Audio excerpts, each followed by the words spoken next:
आज हम बात करने वाले हैं इंडियन एयरफोर्स के डार्क हॉर्स के बारे में, यानी कि सैपेकेट जैगवार एके शमशीर, जो कि 1979 से इंडियन एयरफोर्स में अपनी सर्विस अभी तक देता आ रहा है। तो इस एपिसोड में जानेंगे इस एयरक्राफ्ट की कुछ खास बातें, इसकी कुछ डिज़ाइन फीचर्स, इसकी कुछ ऑपरेशनल हिस्ट्री, इसमें किस किस तरह के अपग्रेड्स हुए हैं और लगभग 4 दशकों के समय के बाद भी अभी भी ये इंडियन एयरफोर्स के लिए रेलिवेंट कैसे बना हुआ है। और अब शुरू करते हैं आज का ये episode. So without wasting any time, let's begin.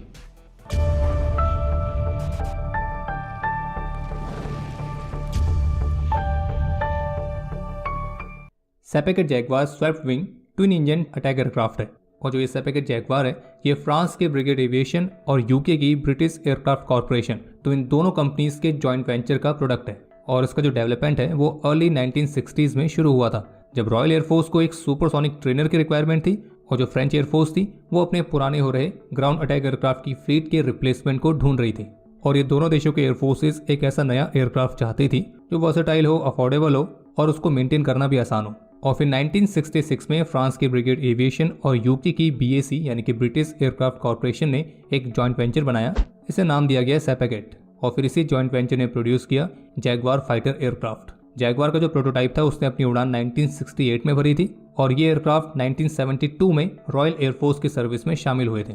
और अगर आप बात करें इस एयरक्राफ्ट के कुछ खास डिजाइन फीचर्स की, तो ये जो एयरक्राफ्ट है ये स्वेप्ट विंग ट्विन इंजन वाला एयरक्राफ्ट है जो कि ट्राई साइकिल लैंडिंग गियर के साथ आता है। और जैगवार का जो लैंडिंग गियर है उसे इस तरह से डिज़ाइन किया गया है ताकि वो रफ या फिर अनप्रिपेयर्ड रनवेज पर भी आसानी से ऑपरेट कर सके। और ये एक ऐसी कैपेबिलिटी है जो कि अटैक एयरक्राफ्ट के लिए इंपॉर्टेंट रहती है, खास करके वो जिन्हें फ्रंट लाइन के पास से फॉरवर्ड बेसिस से ऑपरेट करने की जरूरत पड़ती रहती है। और जैगवार के लैंडिंग गियर में कुछ खास फीचर्स थे, जैसे कि इसे इक्विप किया गया ओलियो न्यूमेटिक स्टड से, जो कि रफ सर्फेसेस पर लैंड करते समय शॉक को अच्छी तरह से एब्जॉर्व करता है। इसके अलावा जैगवार का लैंडिंग गियर इतना मजबूत है कि वो रफ सर्फेस पर लैंडिंग करते समय स्ट्रेसेस को आसानी से झेल सकता है। और इसके लैंडिंग गियर का जो लॉन्ग स्ट्रोक है तो वो रफ सर्फेस पर लैंडिंग के समय शॉक तो एब्जॉर्ब करता ही है, लेकिन इसके साथ साथ ये रफ सर्फेस या शॉर्ट रनवेज पर टेक ऑफ लेने में भी मदद करता है। जो ये जैगवार एयरक्राफ्ट है इसे खास तौर पर एक वर्सेटाइल अटैक एयरक्राफ्ट की तरह डिजाइन किया गया है, लेकिन ये कई अलग अलग रेंज के मिशंस को परफॉर्म करने में सक्षम है, जैसे कि ground attack, close air support, reconnaissance, maritime strike और हाँ ऑफ कोर्स ट्रेनिंग।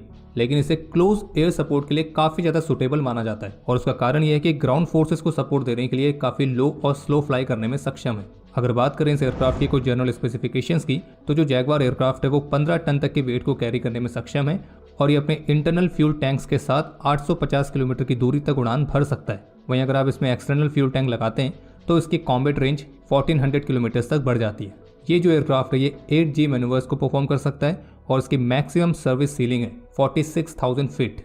ये लो लेवल पर मैक 1.1 और हाई एल्टीट्यूड पर मैक 1.6 की रफ्तार से उड़ने में सक्षम है। अगर बात करें इसके आर्मामेंट्स की, तो हथियारों को कैरी करने के लिए इसमें 5 हार्ड पॉइंट्स दिए गए हैं जो कि 4500 किलोग्राम तक के वेपन्स को कैरी कर सकते हैं। और उसके वेपन्स में 30 mm के एडेन MK4 कैनन, भारत की ऑर्डिनेंस फैक्ट्री बोर्ड द्वारा बनाए गए HSD 250 और 450 bombs, CBU 87 cluster bombs, Griffin laser guided bombs, SRM short range की air to air missiles, DRD द्वारा बनाए गए 100 बॉम्ब्स, एंटी शिप रोल के लिए हार्पून मिसाइल्स और हाँ जैगवार फाइटर्स न्यूक्लियर वेपन्स को भी कैरी करने में सक्षम है। अभी वर्तमान समय में जैगवार फाइटर्स को पावर देने के लिए रोल्स रॉयस के टर्बोमेका एडोर MK811 इंजन्स का इस्तेमाल किया जाता है, जो कि 22.75 किलोन्यूटन तक के ड्राई थ्रस्ट जबकि आफ्टर बर्नर के साथ 32.5 किलोन्यूटन तक का थ्रस्ट जनरेट करने में सक्षम है। हालांकि अपने डरीन 3 प्रोग्राम के तहत इंडियन एयरफोर्स ने अपने जैगवार फाइटर्स के इंजन्स को अपग्रेड करने की इच्छा जताई थी और जिसके लिए हनीवेल के साथ बातचीत भी शुरू की गई थी, लेकिन हनीवेल के इंजन्स की हाई कॉस्ट के कारण ये जो बातचीत है ये आगे नहीं बढ़ पाई। हालांकि जो HAL है वो स्वदेशी तौर पर बनाए गए उनके HTFE-25 इंजन को इन एयरक्राफ्ट के लिए सूटेबल बनाने पर काम कर रही है। और HAL के जो HTFE-25 इंजन हैं तो वो 25 किलो न्यूटन तक के ड्राई थ्रस्ट को जनरेट कर सकते हैं। और फिर 2019 में HAL ने ये भी डिसाइड किया था कि वे अपने इस इंजन के लिए आफ्टर बर्नर को भी विकसित करेंगे। तो अगर इसके साथ आफ्टर बर्नर भी लगता है तो फिर ये इंजन मैक्सिमम 40.39 किलो न्यूटन तक के थ्रस्ट को जनरेट करने में सक्षम हो जाएंगे। लेकिन फिलहाल अभी ऑफिशियली HAL ने कंफर्म नहीं किया है कि क्या वे अपने इंजन्स जैगवार फाइटर्स के लिए भी ऑफर करेंगे या नहीं। बाकी अभी के समय जैगवार फाइटर्स में जो इंजन्स लगे हुए हैं वो अंडर पावर्ड है। बाकी एक समय पर जैगवार फाइटर के नेवल वेरिएंट को भी विकसित किया गया था जिसको नाम दिया गया था जैगवार M। और 1956 में स्वेज क्राइसिस के बाद जब फ्रांस को मजबूरी में यूएसए के प्रेशर के चलते इजिप्ट से अपनी फोर्सेस वापस लेनी पड़ी थी, फिर जिसके बाद फ्रांस ने नेटो को भी छोड़ दिया था और नेटो से एग्जिट लेने के साथ ही फ्रांस ने यह भी तय किया था कि वो अपनी सिक्योरिटी और अपने इंटरेस्ट को सुरक्षित रखने के लिए यूएस पर निर्भर नहीं रहेगा। और फिर उसके बाद उन्होंने अपने कैरियर फ्लीट के लिए नए फाइटर्स को ढूंढना शुरू किया था। और फिर तब उस समय फ्रांस ने डिसाइड किया कि वो अपने जैगवार फाइटर्स को ही मैरीटाइम रोल के लिए कन्वर्ट करेगा। और फिर 1970 में जैगवार एम प्रोग्राम की शुरुआत हुई। और शुरू में जैगवार एम की जो कैटेबल टेस्टिंग है वो यूके में कंडक्ट की गई थी। और जब इन फाइटर्स को क्लीन कॉन्फ़िगरेशन में टेस्ट किया गया तब तो ये सफल साबित हुए, लेकिन जब इन्हें हैवी कॉन्फ़िगरेशन में टेस्ट किया गया तब इस फाइटर में पुअर थ्रॉटल रिस्पॉन्स और कभी कभी एक इंजन के लूज होने की प्रॉब्लम भी देखी गई। और ऐसे में एक इंजन के साथ लैंड होना और वो भी पुअर थ्रस्ट के साथ, तो ये काफ़ी खतरनाक भी साबित हुआ। हालांकि कैरियर से ऑपरेट करने के लिए इन फाइटर्स को मॉडिफाई किया जा सकता था, लेकिन इसकी मॉडिफिकेशन में जो कॉस्ट आई वो काफ़ी ज़्यादा थी। और 1971 में जब ब्रिगेड कंपनी को डसॉल्ट ने बाई किया तो डसॉल्ट चाहते थे कि फ्रांस की नेवी उनके super attendant carrier borne strike fighter को चुने। और फ्रेंच नेवी की सर्विस में इसको इंडक्ट कराने के लिए उन्होंने अपने प्रयासों को काफ़ी तेज किया, और जिसके कारण जैगवार एम वाला जो प्रोग्राम था उसके इंजन इश्यूज वैसे के वैसे ही बने रहे और इसकी मॉडिफिकेशन में बहुत सारी कॉस्ट भी लग रही थी। तो फिर आखिरकार 1973 में इस प्रोग्राम को कैंसिल ही कर दिया गया। और जैसे कि डसॉल्ट चाहती थी, उनके सुपर अटेंडेंट फाइटर को ही फ्रेंच नेवी ने अपनी सर्विस में आखिरकार शामिल कर लिया। और आप ये भी कह सकते हैं कि अगर प्रोग्राम कैंसिल नहीं हुआ होता तो वर्तमान समय में जैगवार फाइटर्स के जो नेवल वेरिएंट है वो कई देशों की नेवीज में मौजूद होते। बाकी जैगवार फाइटर्स की ऑपरेशनल हिस्ट्री पर बात करने से पहले अगर आप यहाँ तक वीडियो देख चुके हैं तो वीडियो को लाइक जरूर करें। और अगर आपको 1947 से लेकर 2023 तक इंडियन एयरफोर्स में इस्तेमाल हुए सभी फाइटर जेट्स के बारे में जानना है तो उसके लिए आप डिफेंस स्क्वाड की मोबाइल एप्लीकेशन पर उपलब्ध डीएस शो को देखना ना भूलें। और मोबाइल एप्लीकेशन का लिंक वीडियो के डिस्क्रिप्शन में दिया गया है। और अब वापस आते हैं मेन टॉपिक पर। तो जो फ्रेंच जैगवार थे उन्होंने रॉयल एयरफोर्स के जैगवार्स के साथ अफ्रीका और गल्फ वॉर में काफ़ी व्यापक रूप से कॉम्बैट एक्सपीरियंस लिया है। और जैगवार फाइटर्स ग्राउंड अटैक के मामले में इफेक्टिव एसेट साबित हुए हैं। यहाँ तक कि गल्फ वॉर के समय सीड मिशंस यानी कि suppression of enemy air defence, तो इस तरह के मिशंस में इराकी एयर डिफेंस, उनके एयर बेसिस, उनके कम्युनिकेशन सेंटर्स, उनके एम्यूनेशन डिपोज, इन सभी को टारगेट करने के लिए जैगवार फाइटर्स इस्तेमाल किए गए थे। और इसकी कैपेबिलिटी का अंदाजा भी इस बात से भी लगा सकते हैं कि सऊदी अरब में ऑपरेट करते समय फ्रेंच जैगवार फोर्स में टोटल 28 एयरक्राफ्ट थे जिन्होंने 615 कॉम्बैट सॉर्टीज कंडक्ट करी थी। और कुवैत के अहमद अल जेबर एयरबेस पर बॉम्बिंग रेड के समय जवाबी हमले में केवल 3 ही जैगवार डैमेज हुए थे, और जबकि बाकी सभी जैगवार्स बिल्कुल सुरक्षित अपने बेस पर वापस आ गए थे। और वॉर के दौरान इन जैगवार फाइटर्स ने एंटीशिप मिशंस और रिकॉनासेंस मिशंस को भी परफॉर्म किया था। और अगर बात करें इंडियन एयरफोर्स में जैगवार फाइटर्स के ऑपरेशंस की, तो 19 जुलाई 1979 में इंडियन एयरफोर्स में कमीशन होने के बाद जैगवार फाइटर से इक्विप्ड होने वाली जो पहली स्क्वाड्रन थी वो थी अंबाला स्थित नंबर 14 स्क्वाड्रन। इंडियन एयरफोर्स ने टोटल 160 जैगवार फाइटर्स लिए थे, जिसमें से 40 डायरेक्टली ब्रिटेन से आए थे, जबकि बाकी 120 भारत में HAL द्वारा लाइसेंस के तहत मैन्युफैक्चर किए गए थे। और इंडियन एयरफोर्स जैगवार के 3 वेरिएंट्स ऑपरेट करती है, IS वेरिएंट, IB वेरिएंट और IM वेरिएंट। और भारत में बने जो जैगवार फाइटर्स हैं उन्हें निकनेम दिया गया है शमशीर यानी कि स्वॉर्ड ऑफ जस्टिस।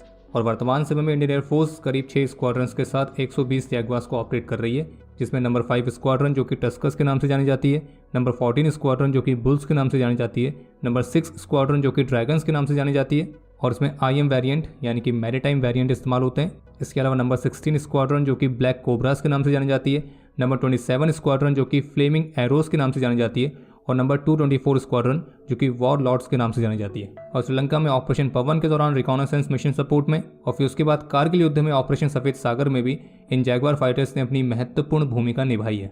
कारगिल युद्ध के समय जैगवार फाइटर्स ने मिराज फाइटर्स के साथ फोटो रिकॉनासेंस मिशंस को परफॉर्म किया था, और इस दौरान टोटल 150 फोटो रिकॉनासेंस मिशंस परफॉर्म किए गए थे। और रिकॉनासेंस मिशंस के अलावा इस एयरक्राफ्ट ने कई इंपॉर्टेंट पोजीशंस पर अनगाइडेड और लेजर गाइडेड बॉम्ब्स को ड्रॉप भी किया था। यहाँ तक कि 24 जून 1999 में एक पर्टिकुलर मिशन में इंडियन एयरफोर्स के 2 जैगवार फाइटर्स ने LOC के बेहद ही करीब उड़ान भर के अपने लेजर गाइडेड सिस्टम के साथ टारगेट को एक्वायर किया था, और वो टारगेट था पाकिस्तानी आर्मी का फॉरवर्ड बेस। हालांकि इस मिशन में जैगवार का दूसरा पायलट जिसे बॉम्ब फायर करना था तो उसने जानबूझकर मिलिट्री बेस पर नहीं बल्कि लेजर बास्केट से बाहर निशाना बनाया, क्योंकि उस समय उस बेस में पाकिस्तान के प्रधानमंत्री नवाज शरीफ और Pakistani army chief general Parvez Musharraf मौजूद थे, यानी कि पाकिस्तान की टॉप लीडरशिप। और अगर उन्हें उड़ा देते तो फिर आप समझ सकते हैं कि एक बहुत बड़ा डिजास्टर हो सकता था। और ये वाली जो घटना थी बहुत समय तक पब्लिक नहीं की गई थी, लेकिन फिर बाद में इसे पब्लिक कर दिया गया। और इसी घटना को लेकर 2017 में द इंडियन एक्सप्रेस ने अपनी एक रिपोर्ट भी जारी करी थी। और बाकी इंडियन एयरफोर्स के जो जैगवार फाइटर्स हैं वो कई सारी मल्टीनेशनल एक्सरसाइज में भी पार्टिसिपेट कर चुके हैं, जैसे कि Cope India, red flag, Malabar, ये सब। और बाकी डेरिन प्रोग्राम के तहत इंडियन एयरफोर्स ने अपने जैगवार फाइटर्स को अपग्रेड भी किया है। जैसे कि इनिशियली जो इंडियन एयरफोर्स को जैगवार फाइटर्स मिले थे तो वे नेविगेशनल अटैक वेपन एमिंग सब सिस्टम के साथ इक्विप्ड थे और इंडियन एयरफोर्स इन सिस्टम से खुश नहीं थी। तो इसलिए इंडियन एयरफोर्स ने अपने इन जैगवार फाइटर्स को स्वदेशी सॉल्यूशन के साथ अपग्रेड करने की योजना बनाई और इसी अपग्रेड प्रोग्राम को नाम दिया गया डेरिन। डेरिन की फुल फॉर्म है display attack ranging inertial navigation और इस प्रोग्राम के भी अलग अलग फेस हैं। जैसे कि डेरिन 1 प्रोग्राम में SAGEM inertial navigation system, Smiths Industries head up display, COMED और न्यू डेटा पैकेज, ये अपग्रेड इसमें शामिल किए गए। फिर इसी तरह से डेरिन 2 प्रोग्राम भी आया जिसमें सेगम रिंग लेजर जायरो और जीओएस सिस्टम, डीआरडीओ द्वारा बनाए गए 2 मिशन कंप्यूटर्स, एल्बिट सिस्टम का head up display, multi function display और चाफ डिस्पेंसर्स इसमें इक्विप किए गए। और इसके बाद जो जैगवार फाइटर्स का लेटेस्ट अपग्रेड है वो है डेरिन 3, जिसमें डुअल मल्टी फंक्शन डिस्प्ले के साथ एक नया cockpit layout, solid state data recorder, solid state video recorder, auto pilot and open system architecture mission computers, engine in flight instrument systems, ELM 2052 वाली नई रडार जिसकी एयर टारगेट्स की range है 150 kilometres और ग्राउंड और सी टारगेट्स को detect करने की रेंज है 250 किलोमीटर्स। बाकी एक नया fire control radar system, GPS के साथ इनर्शियल नेविगेशन सिस्टम और इस तरह के कई अपग्रेड्स इसमें शामिल हैं। और इन सब के अलावा HAL एक जैगवार मैक्स नाम के अपग्रेड पर भी काम कर रही है। हालांकि जैगवार फाइटर्स का जो अंडर पावर्ड इंजन वाला इशू है तो उसका अभी तक कोई ऐसा सॉलिड सॉल्यूशन देखने को नहीं मिला है, लेकिन बावजूद इसके जैगवार फाइटर्स अभी भी काफ़ी ज़्यादा रेलिवेंट माने जाते हैं क्योंकि ये जो एयरक्राफ्ट है ये लो लेवल पर फ्लाइंग करने वाली कैपेबिलिटी के चलते एक लो लेवल के बॉम्बर के तौर पर काफ़ी ज़्यादा रेलिवेंट है। इसके अलावा एक रफ और अनप्रिपेयर्ड एयर स्ट्रिप से ऑपरेट करने की इसकी कैपेबिलिटी इसे अभी भी इंडियन एयरफोर्स के लिए रेलिवेंट बनाती है और हाई विंग कॉन्फ़िगरेशन वाला एयरक्राफ्ट होने के चलते बॉम्बिंग रोल्स के लिए ये काफ़ी ज़्यादा सुटेबल है और अपनी लो फ्लाइंग कैपेबिलिटी के चलते ही ये आर्मर्ड फॉर्मेशंस के खिलाफ भी काफ़ी ज़्यादा इफेक्टिव साबित हो सकता है, खास करके लद्दाख जैसे पहाड़ी क्षेत्रों में जहाँ पर ये एयरक्राफ्ट टेरेन हगिंग कैपेबिलिटी के साथ पहाड़ों के बेहद ही करीब उड़ान भर के पहाड़ियों में छिपे हुए दुश्मनों को भून सकता है। और तो और अगर हमारा निकम्मा पड़ोसी पाकिस्तान लोंगेवाला जैसा इंसिडेंट दोबारा से करने का प्रयास करेगा तो फिर तो इंडियन एयरफोर्स की इस शमशीर से शायद ही कोई उन्हें बचा पाए। बाकी अपनी सी स्कीमिंग कैपेबिलिटी के चलते ये मैरीटाइम स्ट्राइक्स के लिए भी काफ़ी ज़्यादा आइडियल प्लेटफॉर्म है और ब्रह्मोस के साथ इक्विप Su-30 MKI फाइटर्स के साथ जो जैगवार फाइटर्स हैं वो एंटी शिप रोल्स के लिए एक पोटेंट फोर्स की तरह साबित होते हैं। और अंडमान एंड निकोबार कमांड में jaguar fighters Indian Ocean region में भारत की कैपेबिलिटीज़ को एक्सटेंड करने में अभी भी एक महत्वपूर्ण भूमिका निभा रहे हैं। और बाकी Jaguar fighters nuclear gravity bombs को कैरी करने में सक्षम है तो इसलिए भारत की न्यूक्लियर डिटरेंस कैपेबिलिटी में भी ये एयरक्राफ्ट महत्वपूर्ण योगदान देते हैं। और जबकि इंडियन एयरफोर्स के वेटरन पायलट्स के मुताबिक जैगवार फाइटर्स के साथ एक कमाल की कॉकपिट विजिबिलिटी मिलती है और जो कि दुश्मन के क्षेत्र में उसकी रडार की डिटेक्शन रेंज से नीचे उड़ान भरने में भी काफ़ी मददगार साबित होती है। और जैगवार का फ्यूल कंजम्पशन भी कम है, इस वजह से इसकी कॉम्बैट रेंज भी कमाल की है। तो इसलिए कहना गलत नहीं होगा कि इंडियन एयरफोर्स ने अपने जो जैगवार फाइटर्स को अपग्रेड करने का फैसला लिया है तो उसके चलते ये फाइटर्स 2035 तक एयरफोर्स में अपनी सर्विस देने के लिए तैयार है। और बाकी इसी नोट के साथ इस एपिसोड को हम समाप्त करते हैं। उम्मीद है आपको एपिसोड पसंद आया होगा। पसंद आए तो वीडियो को लाइक जरूर करें। कोई भी सुझाव या सवाल हो तो उसके लिए कमेंट सेक्शन ओपन है और अगर आपने अभी तक चैनल को सब्सक्राइब नहीं किया है तो सब्सक्राइब जरूर करें। हम जल्दी मिलेंगे नए एपिसोड के साथ, तब तक के लिए जय हिंद, जय भारत।